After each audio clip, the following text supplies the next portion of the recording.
Hola, estimados oyentes que nos escuchan en su podcast El Observatorio, con un tema, como siempre, de reflexión desde el pensamiento y la fe cristiana. Hoy nuestro tema titulado es la relación del creyente y la política. La política como tal tiene varios aristas. Está en la política organizativa, la política representativa, la participativa y la partidista. Estos ámbitos como tal son las que nos darán las claves para analizar el tema de hoy. Las reflexiones sobre cómo deben ser las relaciones de los cristianos y la política no han sido ajenas a la discusión y al debate. Pero realmente se sabe qué es política. Vale la pena como introducción señalar primero que la política para los filósofos clásicos griegos como Sócrates, Platón y Aristóteles era la actividad suprema y el arte de gobernar la sociedad con el fin de alcanzar el bien común y la justicia. No se entendía como una lucha por el poder, sino como una extensión de la ética para formar ciudadanos virtuosos. La política tiene su origen en la necesidad intrínseca del ser humano de organizarse, cooperar y resolver conflictos para sobrevivir en comunidad. Ahora bien, el poder político organizado en forma de Estado comienza en tipos o formas de gobierno antiguo, como por ejemplo los estados déspotas en Oriente, donde el líder era el faraón, el rey o el sátrapa. Los reinos teocráticos como en Israel antiguo y las ciudades-estados como Atenas, Jerusalén y Damasco. Se debe decir que a lo largo de la historia, estas formas de gobierno han evolucionado y pasado históricamente desde la República Romana al Imperio Romano, pasando también por los feudos medievales, el sistema monárquico absolutista y qué decir del Estado liberal en sus diferentes matices, hasta llegar al Estado democrático actual contemporáneo de pesos y contrapesos. En cuanto a la política representativa, se puede decir que una vez organizados y asociados los grupos en un estado comienzan a buscar legitimidad, reconocimiento y representatividad en el conjunto denominado estado y frente a otros estados. El alcance de la representatividad se puede ver a lo largo de la historia en ocasiones o gremios como los artesanos que se organizaron para defender en la Edad Media su trabajo. Otro movimiento destacado es el liderado siglos más adelante por Robespierre en la Revolución Francesa y uno más reciente es el de Martin Luther King en 1964, quien lideró el movimiento de igualdad de derechos civiles entre afros y blancos. Tenemos también en este marco la política participativa, que puede observarse mejor en el Estado contemporáneo que se institucionaliza en forma de democracia. El sistema de gobierno democrático actual permite que los individuos de una sociedad no solo se asocien y sean reconocidos, sino que también permite la legitimidad y la representatividad de ese grupo al ser elegidos y elegir por el sufragio o voto popular, y asuman las estructuras de poder político, sean presidenciales, parlamentarias o de otro orden político administrativo según corresponda a cada estado. Encontramos finalmente en este marco la rama de la política partidista, siendo esta la que permite que los individuos se organicen por afinidad de pensamiento política y socialmente y participen en la contienda electoral. Sucede en el caso de las democracias actuales para ostentar el poder político. Todo lo anterior para entender a grosso modo y en forma breve la mecánica de la forma y estructura del poder político occidental. Por otra parte, es necesario decir que el pensamiento cristiano no es ajeno a su realidad a lo largo de la historia. De hecho, el pensamiento cristiano también ha influenciado a Occidente de manera positiva la forma y la estructura de convivencia de la sociedad.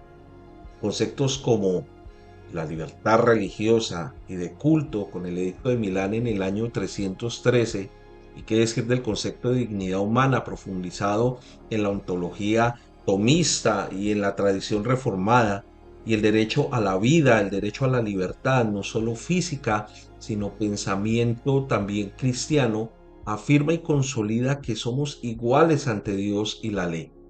Conceptos reiterando que son y vienen en el nicho del pensamiento de la cosmovisión cristiana.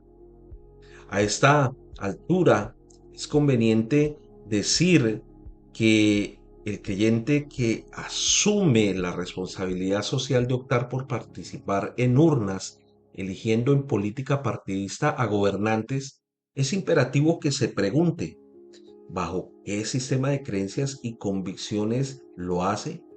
Y en esto solo hay dos alternativas. La primera es bajo un sistema de pensamiento humanitarista o bajo un sistema de cosmovisión cristiana, que sería la segunda.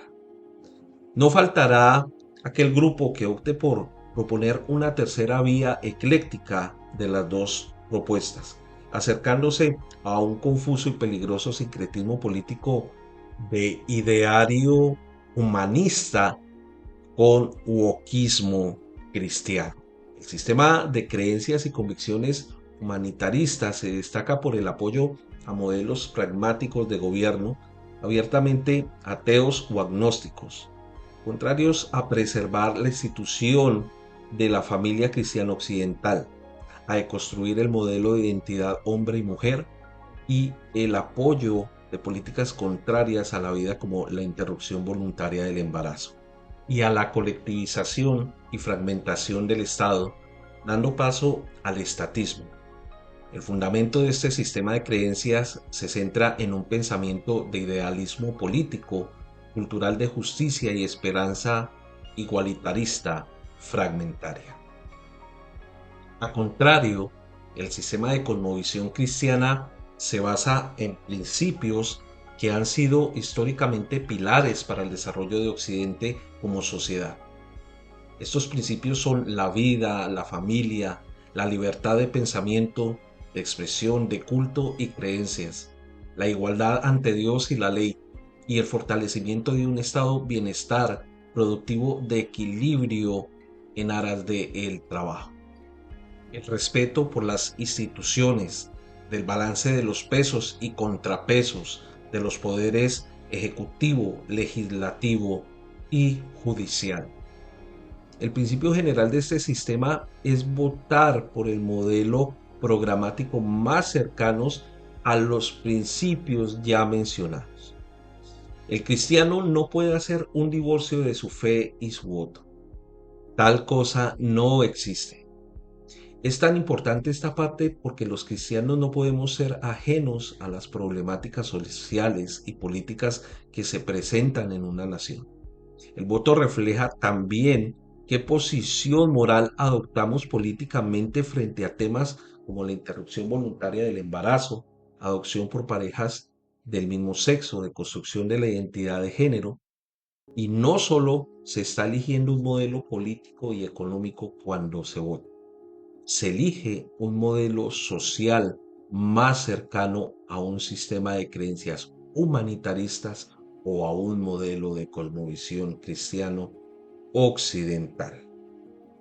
Si bien el voto para el creyente es bajo los principios de la cosmovisión bíblica cristiana y de conciencia, el creyente más que nadie es el primero que debe hacer un examen juicioso de cada programa y modelo de gobierno propuesto. El creyente sabe y debe tener claro que su voto tiene unas implicaciones a todo nivel. Recordemos lo que dice el apóstol Pablo en 1 de Timoteo 1:19, guardando la fe y una buena conciencia que algunos han rechazado y naufragaron en lo que toca a la fe. Este texto para decir que la conciencia del creyente no puede naufragar en cuanto a lo que se le ha dicho en la palabra de Dios que crea y ha profesado como fe, apoyando políticamente a sectores que van en contra abiertamente de los principios de las escrituras y la cosmovisión cristiana e ideologías. Es incomprensible e incoherente que alguien que se denomina creyente apoya abiertamente sectores políticamente ateos y secularistas que promueven el ateísmo, el paganismo, relaciones antinaturales y demás. Prácticas que son legalizadas, pero que finalmente son señaladas por las escrituras como pecado abierto en contra de Dios. Por lo cual la ira de Dios se revela desde el cielo, como lo señala Romanos capítulo 1, versículo 18. Porque la ira de Dios se revela desde el cielo contra toda impiedad e injusticia de los hombres que tienen con injusticia la verdad. Se ve asimismo con preocupación como algunos creyentes al participar en política partidista idolatran y ponen sus esperanzas en los hombres y en ideologías, sean de izquierda, de derecha, de centro, no importando el espectro político, ponen sus esperanzas en hombres, en mesías políticos y no ponen su esperanza en Cristo, el Dios verdadero. Muchos idolatran a estos hombres porque reciben una dádiva y no confían en el Padre de los cielos, que es el dador del pan nuestro de cada día, y en que el trabajo hace parte de la ética protestante y no en vivir a expensas del estatismo.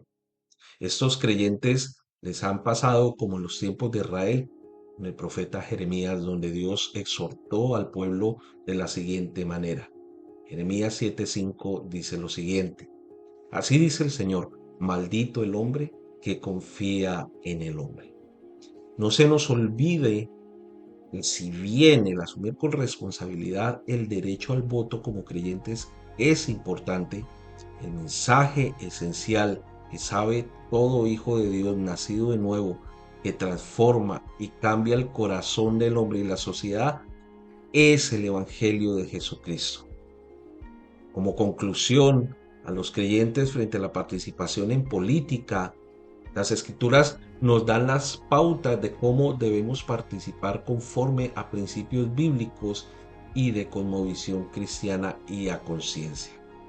Por último, oremos a Dios por todos aquellos que están en eminencia, todos los que son gobernantes en nuestros países, todos los sistemas presidencialistas, parlamentarios, ediles, alcaldes, oremos por ellos, para que el Señor sea iluminando sus mentes y también para que sea quitando la venda del pecado y vengan en arrepentimiento a Jesucristo, el Hijo de Dios, que es lo verdaderamente que produce un cambio en una sociedad cuando los gobernantes vuelven sus ojos a Dios.